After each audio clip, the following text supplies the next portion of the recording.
Hi, my name is Dr. Nitin. In the previous video, we learned how to calculate corrected QT interval on an electrocardiogram with the help of Budget's formula. Budget's formula states that corrected QT interval equals to QT interval in seconds divided by RR interval in seconds. In this video, we are going to know more about the QT interval, such as what is the need to calculate corrected QT interval, what is its normal value, which lead is best to calculate QT interval out of all 12 leads? What are the other methods to calculate corrected QT interval? And finally, we shall know about the conditions and the risks associated with an abnormal QT interval. First of all, let's know what is the need to correct QT interval. The reason for the correction is that QT interval is dependent on the heart rate and it varies inversely with the heart rate of the person. Hence, a faster heart rate leads to a shorter QT interval, whereas a shorter heart rate leads to a longer QT interval. A corrected QT interval corrects the value of QT for this variation in the heart rate of the person. The corrected QT interval estimates the QT interval at a standard heart rate of 60 beats per minute. This allows comparison of QT values over the time at different heart rates and improves detection of patients at increased risk of arrhythmias. However, if an ECG is captured while patient's own heart rate is 60 beats per minute, then the absolute QT interval should be used in place of corrected QT interval. There are some variations in the value of QT interval according to the age and sex of the patient. In females, the QT interval is slightly longer compared to males, so the normal values are also different for males and females. Various papers have proposed different normal limits, but more commonly the normal value of QTc in men is 440 milliseconds or less, while in women it is 460 milliseconds or less. QTc is prolonged if it is more than 440 milliseconds in men or more than 460 milliseconds in women. The value of 500 milliseconds or more is associated with an increased risk of torsades de pointes, which is a malignant ventricular arrhythmia and can cause death of the patient if not treated on time. QTc is abnormally short if it is less than 350 milliseconds.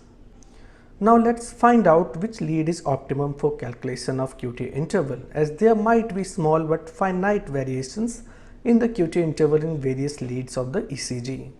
The QT interval is conventionally measured in lead 2 as shown in this ECG. And various reasons have been proposed for this. It has been suggested that lead 2 usually shows a long single wave rather than discrete T and U waves, which makes it easier to measure the QT interval.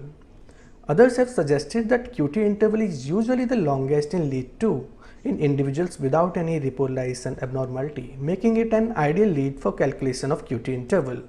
The cutoff values for the prolonged QT interval have been defined using QT measurements in lead 2 from patients with congenital long QT syndrome. However, in some patients, lead 2 may have flat T waves and endpoint of T waves may not be visible. In such cases, which lead should be used for QT measurement? The answer of this question is not exactly settled. Some people propose that lead V3 is the alternative ideal lead, whereas others consider measurement of QT interval in lead V5, V6 or lead AVR in such cases. It remains controversial, hence whenever QT interval is measured in a lead other than lead 2, then ideally we should mention the name of that specific lead along with the value of QT interval for uniformity in results among various observers. There are some other points which we should remember while measuring QT interval. Large U waves, that is more than 1 mm, that are fused with the T wave should be included in the measurement of QT interval, whereas smaller U waves and those that are separate from the T wave should be excluded. When endpoint of T wave is not clear, then maximum slope intercept of T wave is used to define the end of T wave. What are the other methods to calculate corrected QT interval? Actually, multiple formulas have been devised to estimate QTc, and the one with the name of Budget's method we have already discussed in the previous video. Other formulas are mentioned here, which include Fridericia, Framingham and Hodges formulas. It is not clear which formula is the most useful out of these, but Baget's formula is most commonly used due to its simplicity. However, its use is limited by the fact that it overcorrects at heart rates more than 100 beats per minute and undercorrects at heart rates less than 60 beats per minute, but provides an adequate correction for heart rates between 60 to 100 beats per minute. Hence, it has been recommended that at heart rates outside of 60 to 100 beats per minute range, the Fridericia or Framingham corrections are more accurate and should be used instead. What are the causes of abnormalities in the QT interval? Prolongation of the QT interval can result from multiple medications, electrolyte abnormalities, specifically hypocalcemia, hypomagnesemia, and hypokalemia, and certain disease states including intracranial hemorrhage raising the intracranial pressure, myocardial ischemia, hypothermia, congenital long QT syndrome.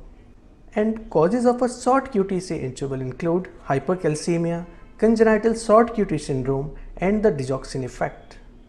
An abnormally prolonged QT interval is associated with an increased risk of ventricular arrhythmias, especially torsades de pointes, which can be fatal as I told earlier.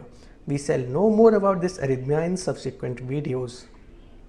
The congenital short QT syndrome has been found to be associated with an increased risk of paroxysmal atrial and ventricular fibrillation and sudden cardiac death. This was all about the corrected QT interval. Thank you for watching this video and have a great day. If you want to learn more, please subscribe to this channel.